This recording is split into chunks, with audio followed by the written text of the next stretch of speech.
उसका घूंघट। ये है देविका।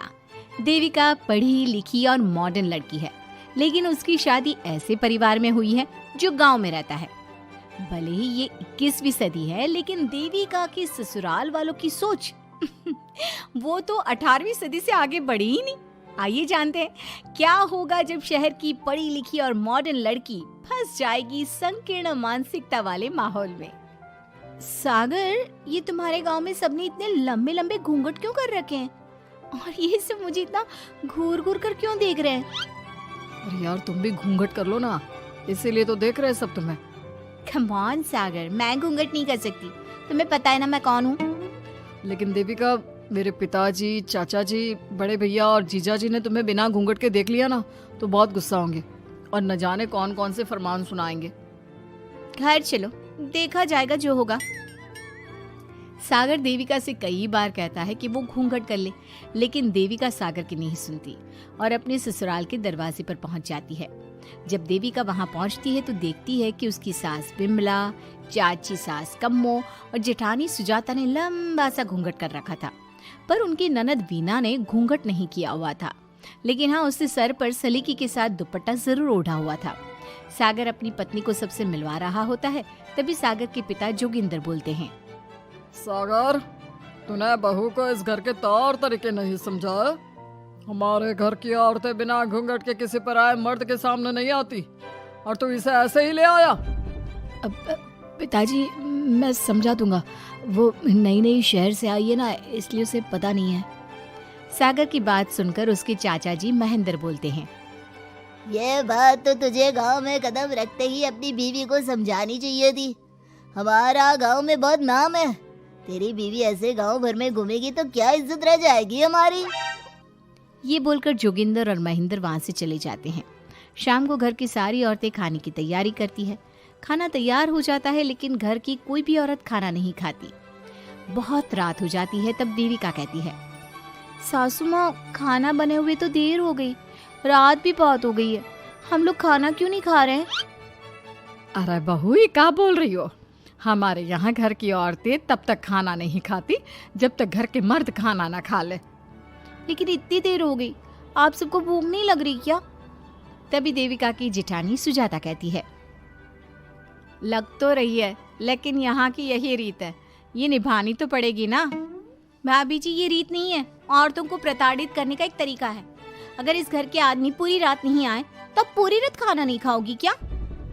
देविका ये बोलकर सीधा सागर के पास जाती है। सागर उसे समझाता है, देविका, यहाँ ऐसा ही होता है, तुम थोड़ा सब्र कर लो, पिताजी और चाचा जी आते ही होंगे, फिर हम सब खाना खाएंगे। सागर देविका को समझा ही रहा था, तभी देविका की ननद वीना आकर कहती है, सागर, खाना खाने आ जाओ, पिताजी और चाचा जी आ गए हैं। चलो देविका, तुम्हारा इंतजार खत्म हुआ। सागर खाने के लिए बैठ जाता है। जब सब खाना खाने बैठते हैं तो देविका भी बैठ जाती है। सागर धीरे से उसे कहता है, अरे देविका, ये क्या कर रही हो? तुम इस तरह हमारे साथ खाना नहीं खा सकती। अगर क्यों सागर, मुझे भूख लगी है, सब लोग खा रहे हैं तो मैं क्यों नहीं खा सकती? ये हमारे घर का नियम है, पहले घर के आदमी खाते हैं और बाद में औरतें। लेकिन सागर, हमारे घर में तो ऐसा कोई नियम नहीं है। देविका और सागर में बहस छिड़ जाती है। तब सागर का बड़ा भाई कहता है, सागर, तेरी बीवी को एक बार में समझ में नहीं आता क्या कि इस घर की औरतें मर्दों के खाना खाने के बाद ही खाना खा सकती है?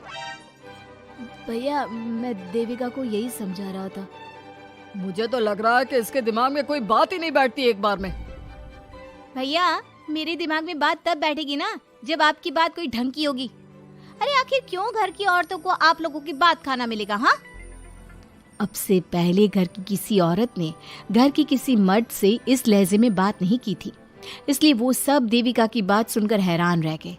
तभी सागर की जीजा और वीना के पति कल्याण जी कहते हैं, ये क्या है सागर, इस घर की दीवारों को औरतों की इतनी ऊंची आवाज सुनने की आदत नहीं है। अपनी बीवी को बोल जरा होश से काम ले और चुपचाप चली जाए। क्यों चली जाऊं मैं चुपचाप? इस घर की औरतें आपकी हर बात बर्दाश्त कर लेंगी, लेकिन मैं शहर की पढ़ी लिखी लड़की हूँ। आपके कोई भी फालतू के रीति रिवाज मैं नहीं बर्दाश्त करने वाली। इस तरह देविका ने सारे घर की औरतों के लिए मिसाल पैदा कर दी। जोगिंदर के घर में पहली बार किसी महिला ने विरोध का स्वर उठाया है, ये बात घर के किसी मर्द को बर्दाश्त नहीं हो रही है। तभी जोगिंदर कहता है, महेंद्र, मोहन, इस बेशर्म लड़की को कमरे में बंद कर दो और आज इसे कोई खाना नहीं देगा। अगर किसी ने इसे खाना दिया तो मैं उसे जिंदा नहीं छोड़ूंगा। महेंद्र और मोहन उसे कमरे में बंद कर देते हैं और उसे खाना भी नहीं देते। रात के 3 बज जाते हैं। भूख की वजह से देविका को नींद भी नहीं आती। तभी उसे कुछ महसूस होता है। ऐसा लग रहा है कोई दरवाजा खोल रहा है, लेकिन इतनी रात को कौन हो सकता है? कहीं सागर तो नहीं? देविका उम्मीद भरी नजरों से दरवाजे की तरफ देखती है, लेकिन दरवाजा खोलने वाला सागर नहीं बल्कि विमला और कम्मो है। माँ जी, चाची जी, आप दोनों। बहू, ये ले, हम तेरे लिए खाना लाए हैं, खा ले। और ये बात ना तो किसी को बताना मत कि हमने तुझे खाना दिया है, नहीं तो हमारे मर्द मार मार कर हमारा बुरा हाल कर देंगे। माँ जी, आप यहाँ इतना घुट घुट कर क्यों रहती हो? देविका, अब तू भी इस घर की बहू है, तू भी हमारी तरह रहना सीख ले। इस घर के कायदे कानून अपना ले। इस घर के मर्द तो कभी बदलने वाले हैं नहीं बहू, तो तू ही बदल ले अपने आप को। माँ जी, बदलाव अच्छे के लिए हो तो हमें बदलना चाहिए। बेकार और बेतुकी बातों का तो विरोध करना चाहिए। दोनों ने देविका को समझाने की कोशिश की, लेकिन देविका ने उल्टा उन्हें ही समझा दिया। इसी तरह एक दिन देविका किसी बात पर जोर जोर से हंस रही थी। तभी देविका की सास विमला ने उसे टोकते हुए कहा, अरे बहू, तू इतनी जोर जोर से क्यों हंस रही है? हमारे घर की औरत इतनी जोर जोर से नहीं हंसती। विमला अपनी बहू को समझा रही थी कि तभी महेंद्र बोलता है, अरे कम्मो, कौन है ये औरत जो बेशर्मों की तरह जोर जोर से हंस रही है? तभी कम्मो और देविका बाहर आ जाती हैं। जी जी जी, वो मैं हंस रही थी चाचा जी। अब आप लोग हंसने पर भी पाबंदी लगाओगे क्या?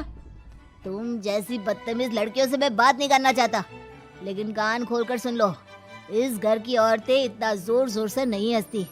और हाँ, तुम्हें पहले ही बता चुके हैं कि इस घर की दीवारों को औरतों की तेज आवाज सुनने की आदत नहीं है। इस घर की दीवारों को आदमियों की ऊंची आवाज सुनने की आदत है, लेकिन औरतों की नहीं। चाचा जी, आपके घर की दीवारें तो बहुत दोगली है। हर पाबंदी औरतों के लिए क्यों चाचा जी? औरतें ये नहीं कर सकती, औरतें वो नहीं कर सकती। औरतें सांस ले सकती है या उस पर भी पाबंदी है? चुप हो जाना बहू, मत बोल और घूंघट कर ले। ये तेरे चाचा ससुर है, थोड़ा तो लिहाज कर। कम्मो के समझाने पर भी देविका चुप नहीं होती। वो महेंद्र से ऐसे ऐसे सवाल पूछती है जिनका जवाब उसके पास होता ही नहीं। महेंद्र गुस्से से सागर को आवाज देता है। महेंद्र की आवाज सुनकर घर के सभी आदमी बाहर आ जाते हैं। जी जी चाचा जी, आपने बुलाया? अपनी मुंह जोर बीवी को यहाँ से ले जाने तो कुछ अनर्थ हो जाएगा। क्या हुआ चाचा जी? तेरी बीवी जिस तरह से मुझसे बात कर रही है, छोटे बड़े की तमीज नहीं है इसे। कम से कम 7 दिन तक ये कमरे से बाहर नहीं निकलनी चाहिए। अगर इसे मैंने कमरे से बाहर देख लिया तो किसी की खैर नहीं, समझे? पर मैंने कुछ गलत नहीं बोला। सागर, जो सच है मैंने वही कहा है। देविका, चलो मेरे साथ। लेकिन सागर, मेरी बात तो सुनो। सागर देविका को वहां से ले जाता है। इसी तरह से कई दिन बीत गए। अब देविका अपने ससुराल में हर गलत बात का विरोध करने लगी, लेकिन जितना ज्यादा वो विरोध करती, उसके ससुराल वाले उस पर उतना ही ज्यादा अत्याचार करते। अब देखना यह है कि देविका अपने ससुराल वालों के अत्याचार को यूं ही सहती रहेगी। क्या उसके ससुराल में घूंघट में औरतों का दम इसी तरह घुटता रहेगा? अगर आप इन सवालों के जवाब जानना चाहते हैं ना, तो हमें कमेंट करके जरूर बताइएगा। और हमारी स्टोरी को लाइक, शेयर और चैनल को सब्सक्राइब करना ना भूलें।